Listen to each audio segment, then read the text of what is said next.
Πριν από ένα μήνα είδα στην τηλεόραση τον κύριο Παπά, παρουσίαζε τα αντικείμενα της ΚΑΠΑ2 και μου έκανε εντύπωση.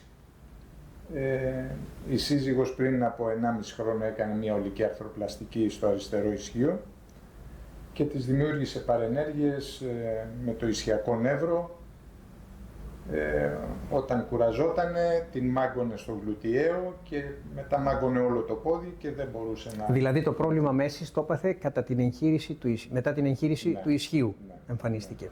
Είχε μια στένωση σε 2 σπονδύλους κάτω, αλλά αυτή την είχε όλη της τη ζωή.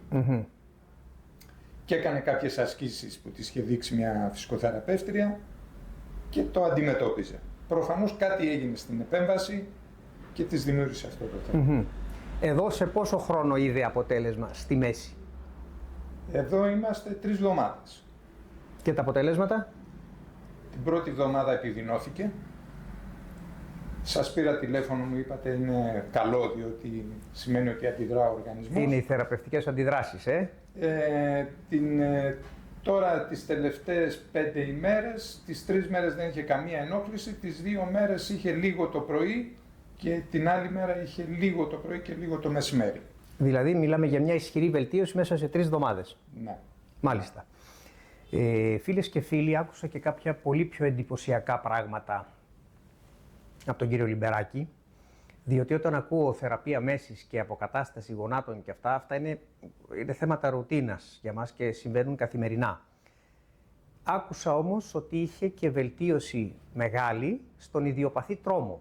Και εκεί έχουμε κάποια αποτελέσματα αρκετά συχνά, αλλά τόσο γρήγορα μου έκανε εντύπωση. Πες μας λίγο γι' αυτό.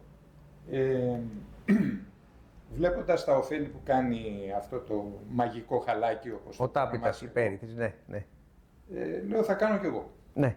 Και κάθε απόγευμα ξαπλώνω 45 λεπτά στους 50 βαθμούς. Λέγοντας, ας μου κάνει καλό.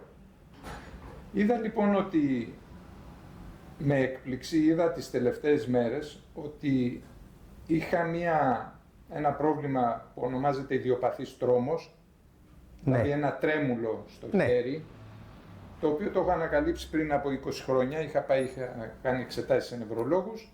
Όταν έκανε αυτή την κίνηση το χέρι, μετά από λίγο έκανε έτσι, δεν μπορούσα να πιεις νερό. Φλιτζάνι, έπρεπε να το κρατάω για να μπορώ να πίνω. Είδα λοιπόν ότι σε αυτό, γιατί είναι και στο άλλο χέρι, σε αυτό το χέρι έχει βελτιωθεί πάρα πολύ. Στο άλλο χέρι είναι ακόμα... Σε πόσες μέρες βελτιώθηκε αυτός ο ιδιοπαθής τρόμος? Δεν ξέρω, κάνω μαζί με τη Ράνια 3 εβδομάδες. Τώρα το συνειδητοποίησα, χθες προχθές, ότι σηκώνω ένα φλιτζάνι και δεν... Η ιδιοπαθής τρόμος να βελτιωθεί σε 2-3 εβδομάδες είναι σχεδόν θαύμα. Είναι κάτι το οποίο είναι σπάνιο και όμως συμβαίνει με την υπέρυθρη ακόμα και αυτό. Πολλές φορές θέλει περισσότερο χρόνο. Δεν είναι και βέβαιο ότι θα γίνει, αλλά βλέπετε σε 3 εβδομάδες τι βελτίωση έχουμε. Τώρα, επίσης, εγώ έχω ένα κληρονομικό έκζεμα. Το έκζεμα, ναι, ξέχασα. Από τον παππού μου, στον πατέρα μου στο ίδιο σημείο και είδα ότι έχει κατά 50, 60%, 70% έχει βελτιωθεί. Δηλαδή... Και εμένα μου κάνει εντύπωση γιατί είναι κληρονομικό. Και όμως, να το. Επίσης, όλη μου τη ζωή κοιμόμουν maximum 5 ώρες. Ναι. Maximum. Τώρα έχω πρόβλημα, δηλαδή μπορεί να με πάρει ο ύπνος στον καναπέ 11 η ώρα βλέποντας ταινία και να κοιμηθώ 6-7 ώρες. Και ποτέ δεν κοιμώσουν 6-7, Όλη μου τη ζωή 5 ώρες max.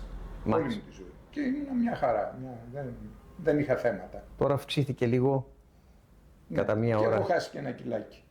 Ναι, αυτό είναι αναμενόμενο γιατί η υπέρυθρη έτσι κι αλλιώς αυξάνει το μεταβολισμό. Μέσω του καλού μεταβολισμού γίνονται αυτά που βλέπετε ότι γίνονται. Το να χάσεις 1 κιλό σε 2-3 εβδομάδες χωρίς να το θέλεις, με την ίδια διατροφή είναι για μας είναι το πιο συνηθισμένο. Με την ίδια διατροφή. Το πιο συνηθισμένο. Η μέση σου?